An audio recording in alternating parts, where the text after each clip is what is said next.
Teman-teman, kalau bicara masalah rezeki, maka kita akan untuk mudah difahami saja, untuk mudah difahami, maka rezeki itu ada yang sifatnya mutlak, mau nggak mau akan sampai kepada kita. Ada yang sifatnya ikhtiar, ada yang sifatnya ikhtiar.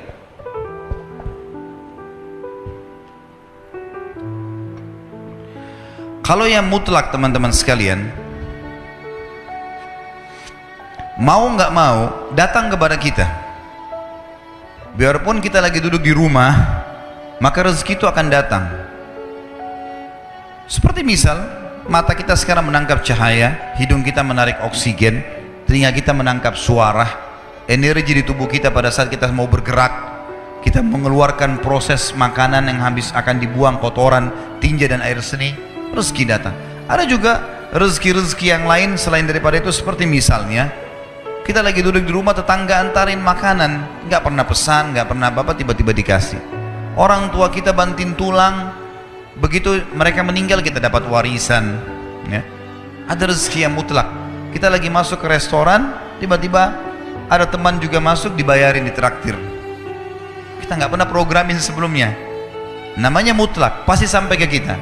Ini sesuai dengan hadis baginda Nabi SAW, tidak akan meninggal jiwa, tidak akan meninggal orang yang punya nyawa, kecuali akan dilengkapkan semua rezekinya.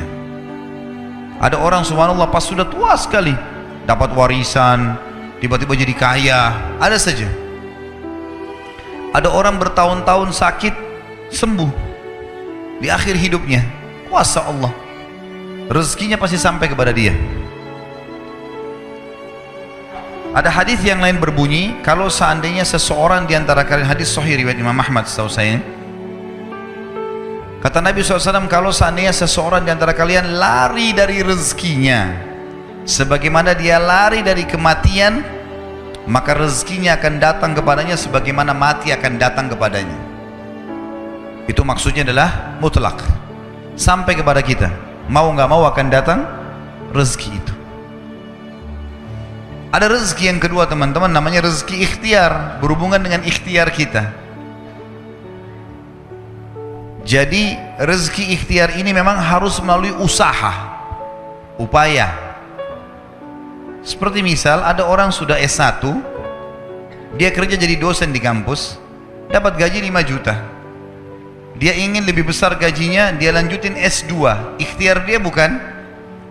Hah? Mana suaranya nih? Masih hidup nggak ini? Hah? Kalau sore-sore begini ada yang tidur, ini aneh nih. Hah? Tapi kayaknya nggak ada yang ngantuk, masalah rezeki soalnya. Jadi kalau orang S1 dia mau lanjut S2, tujuannya supaya gajinya di kampus lebih tinggi. Ikhtiar dia bukan? Ikhtiar dia. Baik S2 gaji 10 juta, S3 ternyata 15 juta. Dia sekolah lagi S3 supaya gaji di kampus lebih tinggi lagi. Ikhtiar dia. Dia buka satu butik baju, kemudian dia mau kembangkan. Dia mau kembangkan, dia buka 5 cabang, 10 cabang. Ikhtiar dia. Dia yang berikhtiar. Dia punya restoran, dia buka 10 cabang restoran. Dia tinggal punya ilmunya saja, selesai. Dia bisa kembangkan. Kalau saya sering gambarkan di pengajian saya, masalah rezeki ini adalah seperti pohon. Pohon buah, ada buah yang berjatuhan, ada buah yang bergelantungan. Buah yang berjatuhan ini, itu adalah rezeki mutlak tadi. Artinya kita tidak usah capek-capek, upaya datang sendiri. Ya tadi oksigen yang kita hirup, cahaya ditangkap oleh mata, tadi ditraktir teman, dapat warisan orang tua, dan seterusnya. Ada buah-buahan yang bergelantungan, kita harus punya fasilitas, galaka atau punya tangga untuk naik ke atas. Harus ada ikhtiarnya, baru bisa pungut tuh buahnya. Nah ini siapa saja boleh lakukan. Ingat, dalam masalah rezeki, kafir atau beriman sama-sama dikasih sama Allah. Jangan bilang, kenapa tetangga saya orang kafir itu bisa punya mobil mewah? Kuasa Allah. Siapa yang mau punya usaha, dia bisa dapatkan. Hanya bedanya antara muslim sama kafir, di status halal atau haramnya. Kalau muslim, teman-teman sekalian, kita ini orang muslim, buah-buah yang berjatuhan dan buah-buah yang bergelantungan tadi, yang dibolehkan ambil hanya yang berkualitas. Ada busuk sedikit jangan diambil, halal. Sedikit busuk syubhat, bagus gak ya, jangan diambil. Kalau orang kafir semua diambil, mau busuk mau enggak semuanya diambil. Kalau muslim tidak. Dan subhanallah, dalam masalah ini para ulama mengatakan seorang muslim mendapatkan keberkahannya. Nanti akan kita bahas masalah itu dalam kiat-kiat mempertahankan dan menjadikan rezeki supaya berkah. Jadi ini gambaran rezeki, teman-teman sekalian. Dan supaya kita tidak menyangka buruk dengan Allah, harusnya seseorang di antara kita, teman-teman sekalian, harusnya seseorang di antara kalian, ini wajib hukumnya, mengetahui bahwasanya kalau kita ingin mempertemukan tentang kondisi kita dengan kondisi orang lain, maksudnya kondisi orang non muslim misalnya, pertemukan yang sesuai, yang sepadan. Misal, tidak adil kalau saya seorang pegawai, gaji saya 1 juta misalnya, atau 2 juta rupiah, saya pertemukan dengan tetangga saya yang seorang miliarder kafir, nggak bakal adil itu. Yang adil adalah pertemukan coba keadaan kita dengan kafir yang gajinya sama dengan kita. Nah, baru kita tahu bagaimana berkahnya rezeki itu. Harus adil, ya. Seperti kasus masalah kemarin di pilkada di Jakarta, saya juga bahasakan masalah itu. Tidak adil sekarang banyak orang non muslim ini mengatakan, atau orang-orang munafik dari kaum muslimin, pura-pura Islam, dia bilang lebih baik pemimpin kafir yang tidak korupsi daripada pemimpin muslim yang korupsi. Ini tidak adil ini. Mestinya pertemukan begini, non muslim yang tidak korupsi dengan muslim yang tidak korupsi. Nah, itu baru adil. Kafir yang koruptor dengan muslim yang koruptor, nah baru adil. Nggak bisa dipertemukan antara ini dengan ini, tidak bisa. Nggak bisa kita pertemukan keadaan kita yang gaji 1 juta dengan tetangga non muslim yang 1 miliar gajinya atau pendapatannya. Nggak adil namanya. Maka harus kita sesuaikan di sini, ya. Harus kita sesuaikan supaya kita tidak sangka baik, tidak sangka buruk dengan Allah Subhanahu wa taala. Ingat, Allah selalu dengan prasangkaan hamba-hambanya. Ini harus digarisbawahi, teman-teman sekalian. Banyak kisah nyata berhubungan dengan masalah ini. Kalau kita menggantungkan nasib kita pada Allah, luar biasa. Ada seorang syekh, saya dengarkan ceramahnya, menarik sekali. Saya tidak tahu orang itu siapa, tapi cuplikannya saya dapatkan dari seorang teman dari Jeddah yang mengirimkan ke saya. Orang ini cerita, syekh ini menceritakan, cuplikannya ada di HP saya. Dia bilang, saya satu waktu pernah ke Mesir, dan di Mesir ini saya lagi dari satu daerah mau ke Kairo, dari Iskandaria, satu kota, mau ke Kairo. Itu saya tiba di Kairo mungkin sekitar jam 2 malam. Pesawat saya selepas subuh harus berangkat kembali ke Saudi. Dia bilang, saya telepon pengurus masjid, saya mungkin mau mampir di masjid yang saya ceramah kemarin di Kairo itu. Saya mau tinggal di sana mungkin 2 jam, 3 jam istirahat. Nanti habis itu baru kemudian saya berangkat ke Saudi habis subuh. Dia bilang, saya masuk ke masjid, tiba jam 2 malam, turun dari mobil, saya lihat masjid, lampunya nyala semua nih.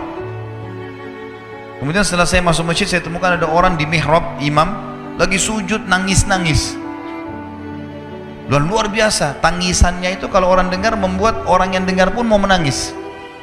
Jadi saking luar biasa dia merengeknya sama Allah dalam sujudnya. Kata syekh ini, saya pun sambil berdoa sama Allah, ya Allah kabulkan permintaannya orang ini.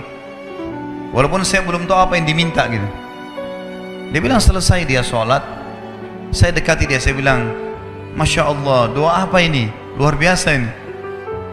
Doa yang diikuti dengan tangisan di sepertiga malam menjelang subuh. Allah turun ke langit bumi, dikabulkan nih. Dia bilang, demi Allah syekh. Karena syekh ini orang Arab biasanya panggil, bisa orang pintar, bisa orang kaya, bisa orang tua. Jadi kalau antum dipanggil syekh, jangan bangga dulu ya.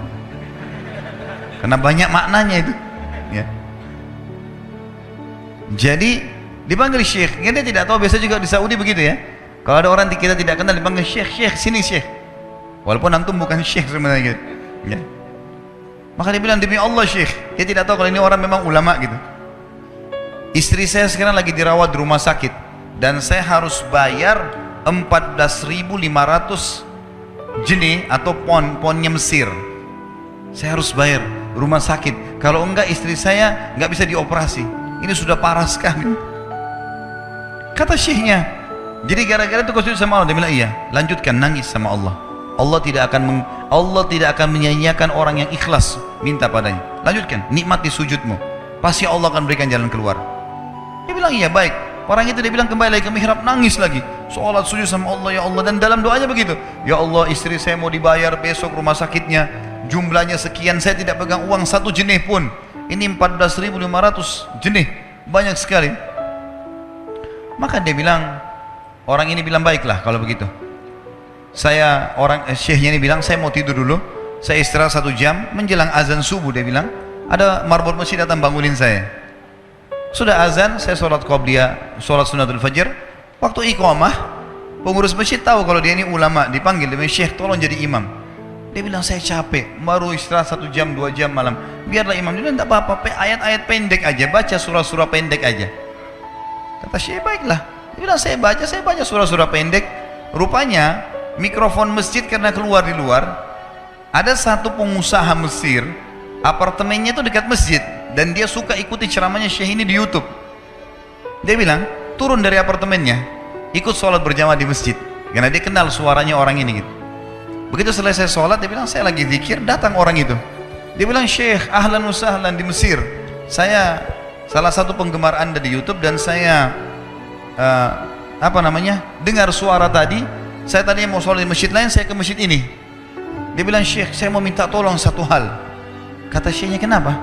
Dia bilang, saya sudah ngitung zakat uang perusahaan saya harus alokasikan 14.500 jenih. Kata Syekhnya, orang itu bilang, saya mau alokasikan zakat saya 14.500 jenih. Kata Syekhnya, saya nangis, dengar itu, nangis, saya terisak-isak. Kata orang itu, kenapa Anda nangis? Syekh bilang, saya nggak bisa jelasin. Dia bilang, saya nangis terus. Kemudian saya lihat ke kiri kanan di saf, mana orang yang tadi malam sholat tahajud tuh? Wah, ada di ujung. Dipanggil sama Syekh, fulan kesini, datang. Dia bilang, ceritakan masalah kamu apa? Dia bilang, Syekh, saya punya masalah, istri saya dioperasi, harus bayar 14.500 jenih hari ini, kalau tidak nggak operasi. Kata Syekhnya, tiba-tiba si pengusaha ini nangis-nangis. Orang ini juga heran, kenapa kalian berdua menangis? Dia masih bingung kenapa gitu. Kata Syekhnya, biarin orang ini yang jelaskan. Yang punya usaha bilang apa? Demi Allah Syekh, saya sudah 1 minggu taruh uang ini di lemari saya, sudah 1 minggu. Setiap hari istri saya bilang, turunkan, lakukan haknya Allah, zakat itu keluarkan.